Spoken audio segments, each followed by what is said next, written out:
أعوذ بالله من الشيطان الرجيم بسم الله الرحمن الرحيم وما أفاء الله على رسوله منهم فما أوجفتم عليه من خيل ولا ركاب ولكن الله يسلط رسله على من يشاء والله على كل شيء قدير صدقت يا رب العالمين.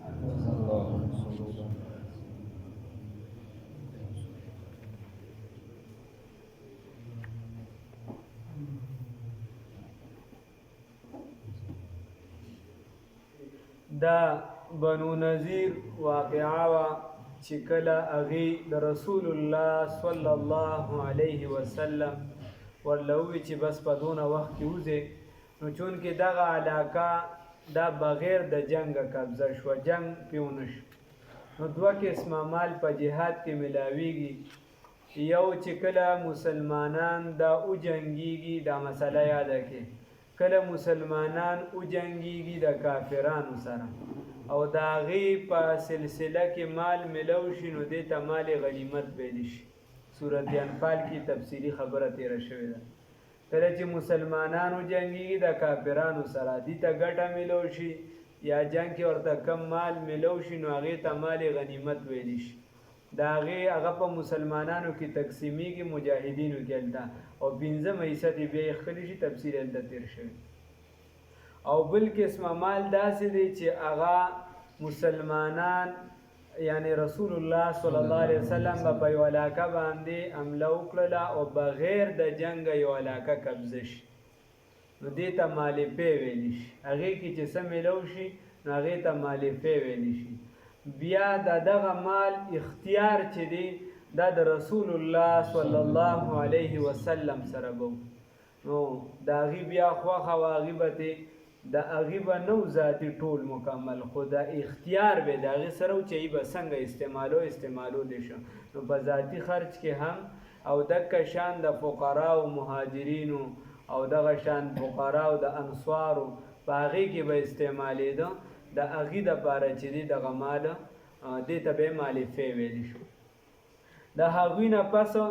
بیا دا اجازت چې کم نایب وي یا حاکم وي هغه سره هم شته چې کم مالفې په لاس باندې راشي، نو د هغه په لاس کې د دې اختیار دی. ما درته وایي مالفې هغې ته ویلی شي چې بغیر د جنګه کم مال د کافرانو د مسلمانانو په لاس راشي،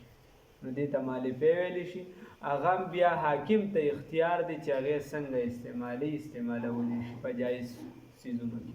نو هغه مال هغه خبره ده. الله رب تقریبا څه د پاسه 300 اوښان میلو شي، دغه شاندهی چې کومه اسلحه وه هغه ټوله پاتې وه، نو دغه رسول الله صلی الله علیه وسلم ته میلو شوي. دغه مال بیا ټول رسول الله صلی الله علیه وسلم راواغسته او هغې نه یې تپوس وکړو، هغې ته یې ویې چې دا به په مهاجرینو باندې تقسیم کړو. هغې ورته یې صاحب ټیک ده، د دواړو قبیلو د اوس او د خزرج د مشران نه یې تپوس وکړو. هغې ته یې ویې وجه دا ده وایي چې اوسه پورې دا مهاجرین ستاسو په مال باندې تکیه کوي، حالانکې اوس به پکې راشي خبره به ورته بیا وکړم، هغې نه په دې باندې څه تنګ وو او نه یې په دې باندې څه خفګان اختیار کړو. رسول الله صلی الله علیه وسلم ته هغې وایي چې صاحب څنګه ستاسو خوښه وي، حضرت عباده رضی الله تعالی عنه وغیره. نو دغه مال بیا رسول الله صلی الله علیه وسلم راواغشته او یو 3 مهاجرو له د انصارو له او هغې نه علاوه نور مال چې دا ټول مهاجرو کې تقسیم کړ. نو هغه مال د هغې خبره ده. الله فرمایي وما افاء الله هغه څه چې راوګرځول الله تعالی علی رسوله په خپل پیغمبر باندې، هغه څه چې راوګرځول الله خپل پیغمبر ته، یا هغه څه چې ورکړل الله رب العزت خپل پیغمبر ته، چاته؟ محمد رسول الله صلی الله علیه وسلم ته. ټول وایه صلی الله علیه وسلم ته. منهم د دویونه د دین مال راواغشتو هغه ته یې ورکړو. فما اوجفتم چې تاسو نه دي ځغلولي علیه په هغې باندې من خیل د اسونو نه ولا رکاب او نه د اوښانو نه، اوښان هم پې تاسو نه دي ځغلولي، اسونه هم نه دي ځغلولي، بس لږ وخت محاصره وکړله، هغوی خپله ټول هر څه درواله کړه. نو الله وایي ولكن الله لیکن الله رب العزت یسلطو غالب کوي رسله خپلو پیغمبرانو لره، خپل پیغمبر لره علی من یشاء پچا باندې چې وغواړي. الله وغوښتل نو خپل پیغمبر صلی الله علیه وسلم یې غالب کړ، پچا باندې چې وغواړي الله رب العزت خپل پیغمبر دا غالب کوي. والله یقینا الله رب العزت علی کل شیء په هر څه باندې قدیر قدرت والا دی. الله رب العزت په هر یو څیز باندې قدرت والا دی. موږ وی باران نه کیږي نه کیږي نه کیږي، خدای باران وکي، چې الله نه کو نو په غیر چا پیر علاقو کې دو د چاپلار هم دلته نشو کولی. اوس الله رب العزت باران کوي، د چاپلار در عباس یو اجازه دا باران بندوم چې کړه الله رب العزت وغواړي دغه باران به کی دغه واضح ثبوت دی. الله فرمای ما عفا الله هغه چې الله تعالی را واپس کو علی رسولی په خپل پیغمبر باندې، هغه ما چې الله رب العزت ورکه چاته خپل پیغمبر محمد رسول الله صلی الله علیه وسلم تا من اهل القرى لمالونو د اوسیدونکو نه دغلته چې کوم اوسیدل د هغې د مالونو نه چاته ورکو رسول الله صلی الله علیه وسلم ته. ای من اهل القرى د اوسیدونکو د دغه علاقې نه د هغې د مالونو نه، نو دا د چا دپاره دغه مال فلله د چا دپاره د الله رب العزت دپاره. نو علما یو څو معنی کوي چې فلله دلته الله دا ولې وي چې زما دپاره د الله ته خو د مال حاجت نشته، الله ته د مال حاجت نشته، نو بیا یې ولې داسې وي؟ نو فلله د کور د الله رب العزت دپاره چې دا مال به ته په سر لګې، په عبادت خانو باندې به لګې، نو په بیت الله شریف به دا مال لګې. یا فلله د برکت دپاره الله رب العزت وي چې دا مال دونه با برکت مال دی، مبارک مال دی چې د جهاد په ذریعه د جهاد په اراده باندې وتی. نو گویا دا مال د چا دی؟ د الله رب العزت مال دی. فلله نو هاز د الله رب العزت دپاره،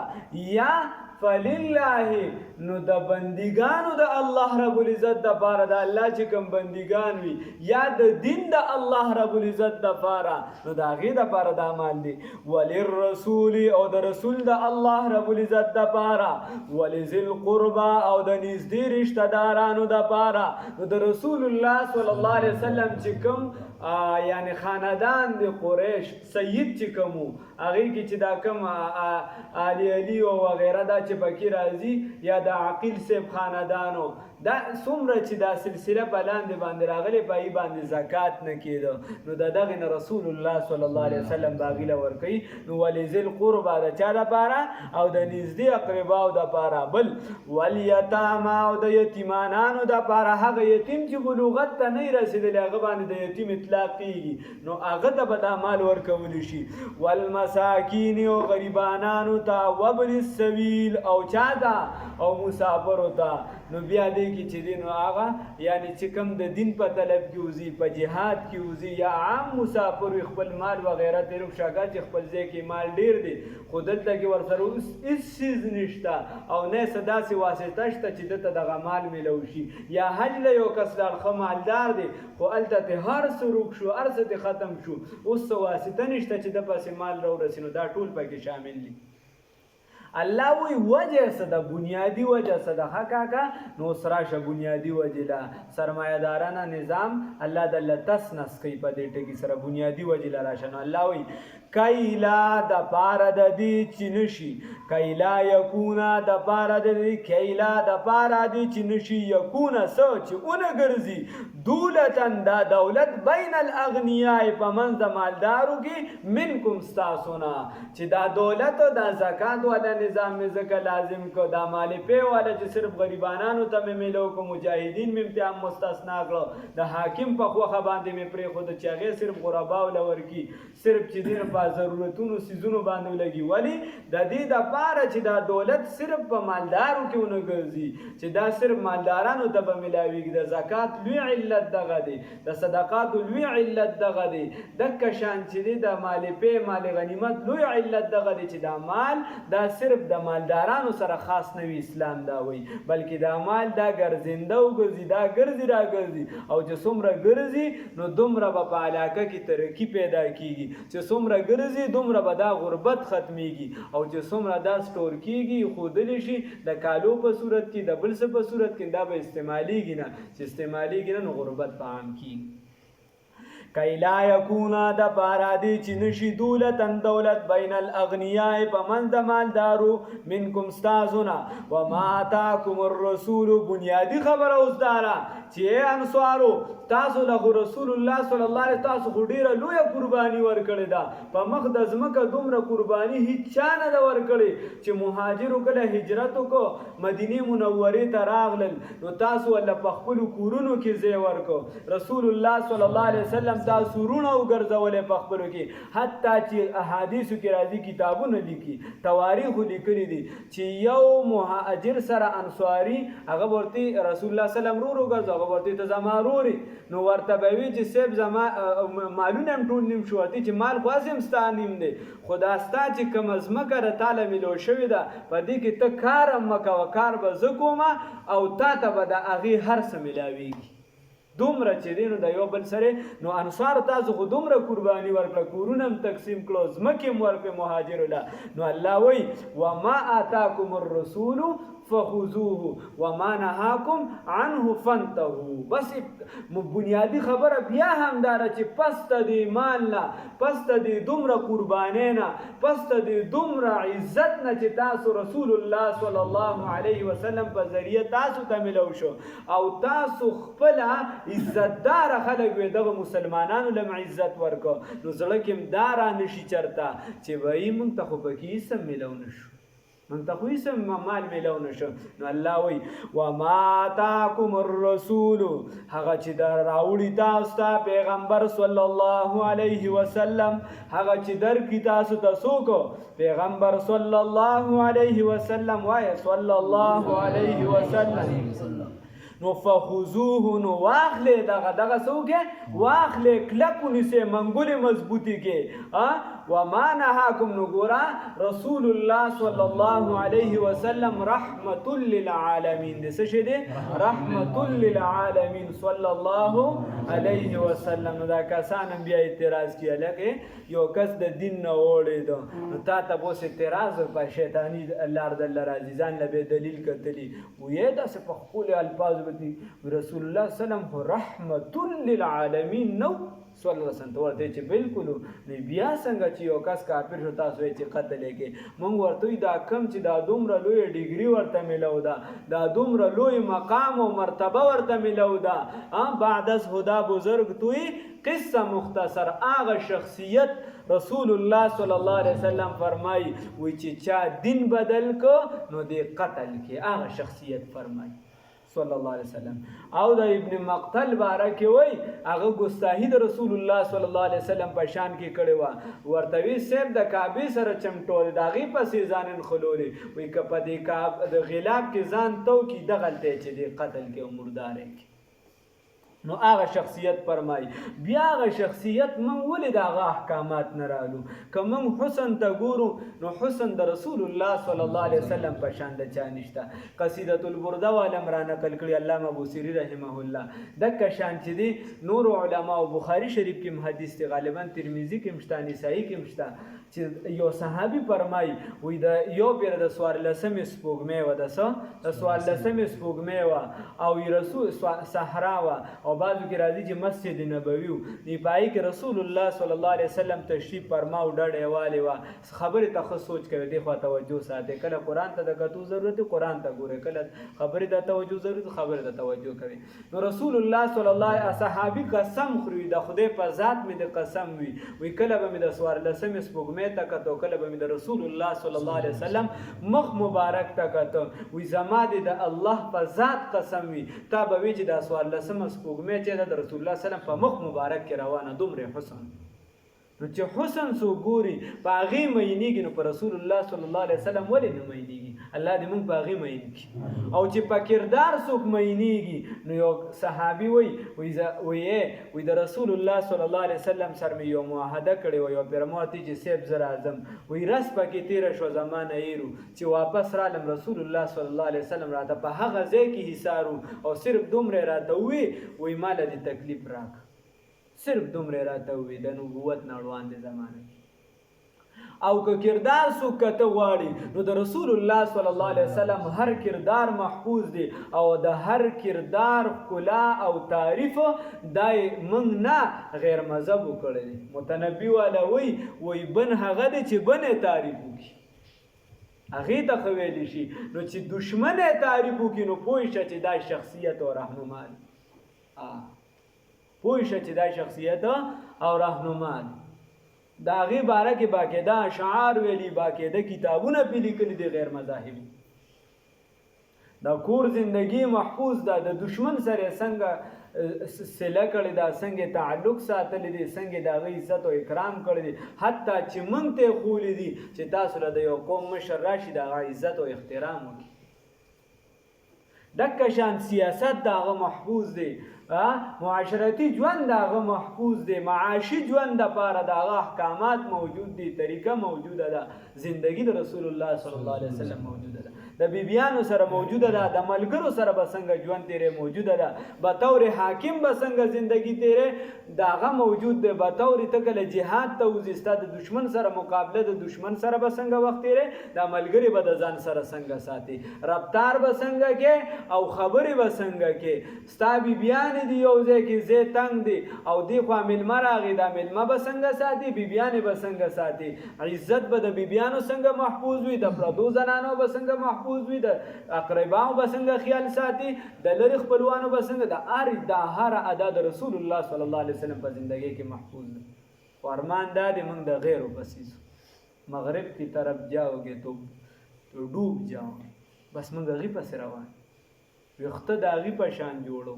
موږ چې د رسول الله صلی الله علیه وسلم په شان نه جوړو، ګیره د هغې په شان کوو، جامې د هغې په شان کوو، دینداره به وي، نیک به وي، ته به ورته یې پنسي اوچتې که نه به اوچتې، 5 وخته به مونځ کوي. رسول الله صلی الله علیه وسلم وی الله به ورسره خبرې نه کوي، د رحمت په نظر به ورته نه ګوري، ګناهونه به یې نه معاف کوي، سوچ به موږ نه کوو، سنت طریقه به وي، موږ به هغې ته بلکل سپک مونځ به وکړو،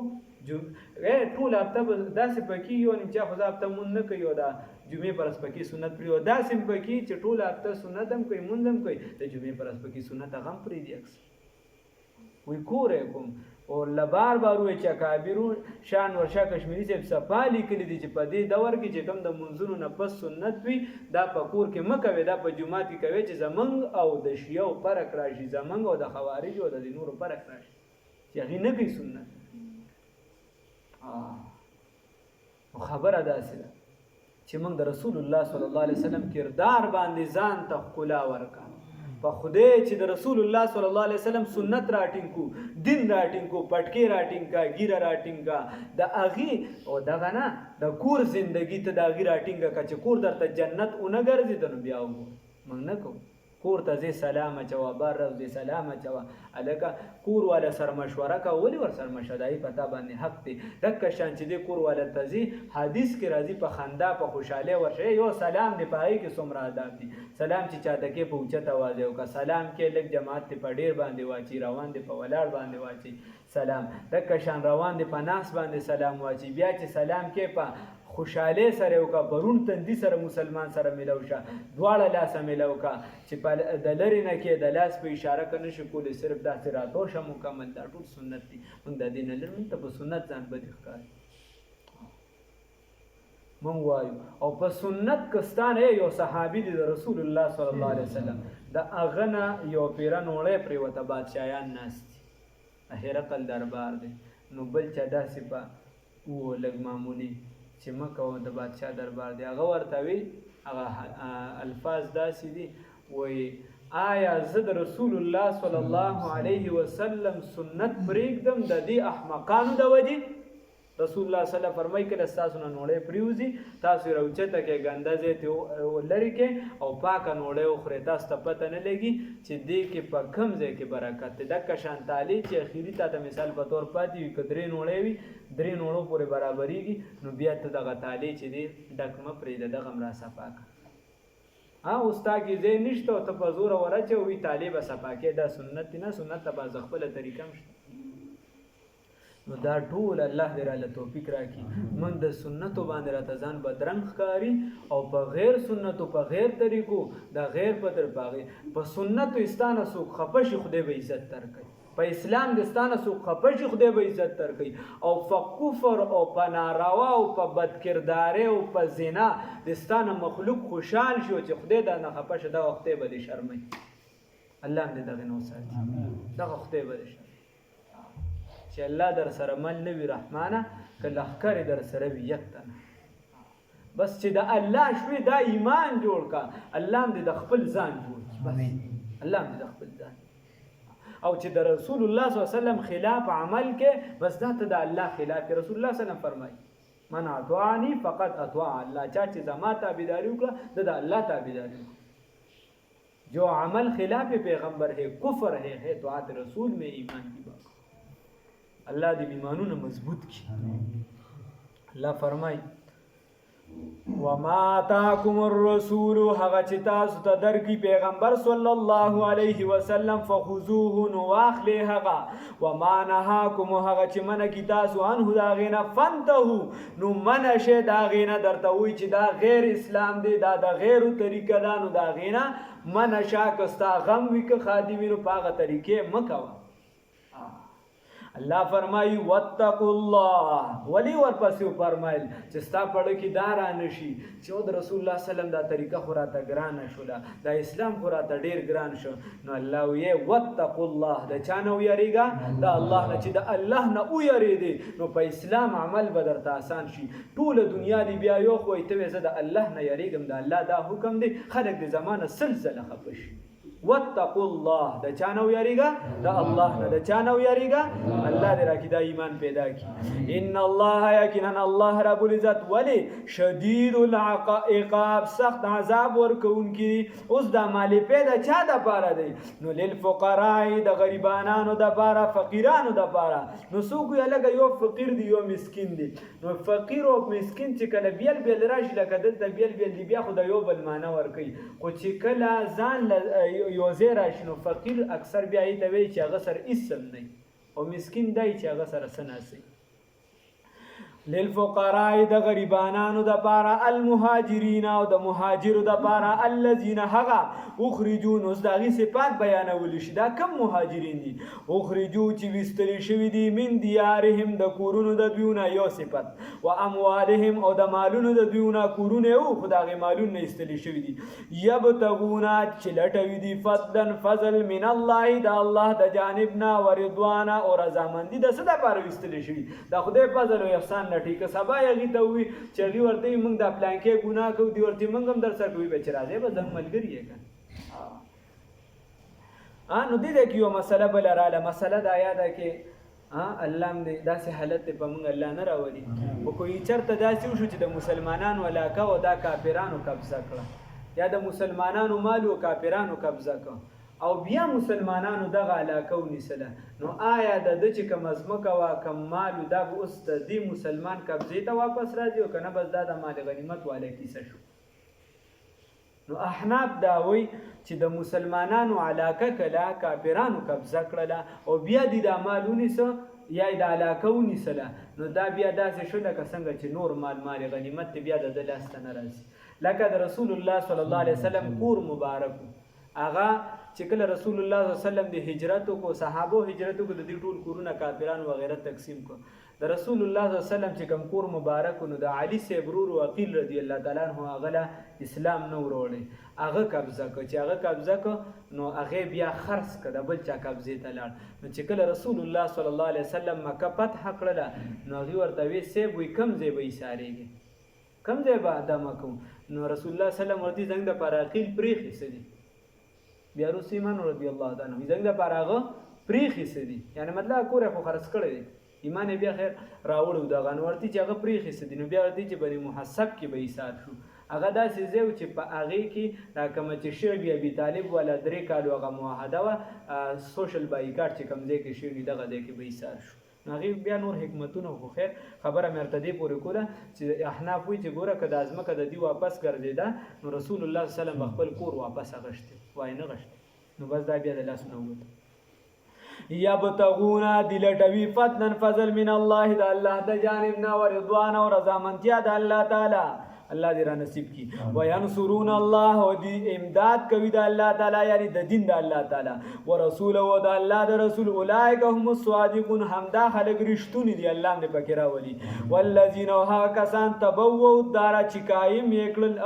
چې قائم پاتې شول په کور کې نو هغه څوک انصارو والایمان او په ایمان کې نو د دې یو 15 معنی دي بس دې کې دا مناسب ده اسانه ده نور هم ټول مناسب دي او اسانه دي خدا ډیر اسانه والذین ها کسان تبوؤ الدار چې قائم پاتې شول فکورونو کې ول ایمان او په ایمان کې من قبلهم روان دي د دیونه یحبون چې ای محبت کوي من د هغه چا سره هاجر چې هجرت وکړي له دیو تاسو کو مهاجر او انصار ورته لبیک وي ولا یجدون فی صدورهم تبونمومی پس سینو د دیو کې حاجتن ستنګي مما د هغه سنه اوتو چې ورکړې شوی د دیو ته چې دته مما د هغه سنه اوتو چې ورکول شي دیو ته نو ته په دې پزړونو کې داغې نه ستنګي نه مومي دی ورکه مال نور ورکه ويوسرون على انفسهم او دی غره کوي په خپل ځانونو باندې چاله را دولره ولو کان بهم خصاصه اگر کوي په دیو باندې ولګه اگر که خپل سویه خپل لوګه تیری یو صحابي د رسول الله صلی الله علیه وسلم د رسول الله صلی الله علیه وسلم ملمانه راغلل نو د رسول الله صلی الله علیه وسلم چې کومي بیبیانی وی کړي په نمبر کس ورولېږي چې تو ګوره که د خوراک صحیح چې د ملمت نو ار کور نه دا خبر راغی وي سیب اسم نشتاري بیبي ورته د خوراک بیګاله سنشته نو د خپل نشته نو ملمنه به ورکو بیا رسول الله صلی الله علیه وسلم اعلان کوي صحابو کې کچا کر سوي چې د ملمه اکرام وکي نو یو صحابي پاسې د وسیب د ملمه یو ملمه خو حساب لګوي داسې سخت او په موږ سره غلي نه دی کی سم روانه وی جاړي نو یو ملمه یو صحابي پاسې د وسیب ما کر بسې زبې کوړه بوزم هغه صحابي چې کله رسول الله صلی الله علیه وسلم بوته دا ملمه بوته نو هغه کوړت کې بیبي ته وی چې هغه د خوراک سشتن هغه ته چې دومره دي چې زموږ د ماشومان بوشي د ملمه را سر گنجائش پکې نشته اگر ته خیر د ماشومان په ست طریقه ودګه او د ملمه د رسول الله صلی الله علیه وسلم چې دی مونږ هغه ودکړه چې هغه کله ودکړه وي په خوراک کې به تداسو کې چې پس چل بډي و په لاس وی راوي یا دغه کې بمړه کې نو موږ باسه خله یا لاس لکو راړکو आवाज موال په دخلینو وباسو چې دا ملمه دا مخصوص کې چې دی را سر خوراک کوي چې دی خمول شي نو هغه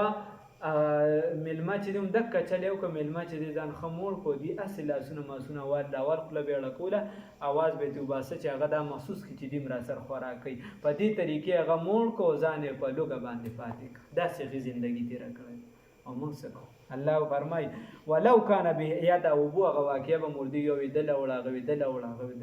الله وی ويسرون على انفسهم دی غره کوي ایثار والا چې کوم واقع ده غره کوي په خپل ځان باندې او ولو کان بهم خصاص اگر کدی په لګه ومن یوق شح نفس الله وی هغه څوک چې اوساتلی شو د هرس د نفس ددنه فاولئک هم المفلحون نو دا کسان کامیاب دي او څوک چې په هرس کې راغی نو دا تاوانی دي دا د خدای نه لري دي دا چې په بخل کې اخته شو دا د جنت نه لري دی الله دې دا حالت نه لري وساتي خان نو څوک چې پس کې وساتلی شو د هرس نه وساتل شي د هرس د نفس نه ومن یوقا او هغه څوک چې وساتلی شو شح نفسي د هرس د نفس خپل نه فاولائک هم المفلحون دا کسان کامیاب الله دې کامیاب کړي منګه بل نجاست غلیظه ویلو غټ نجاست چې ستویل شي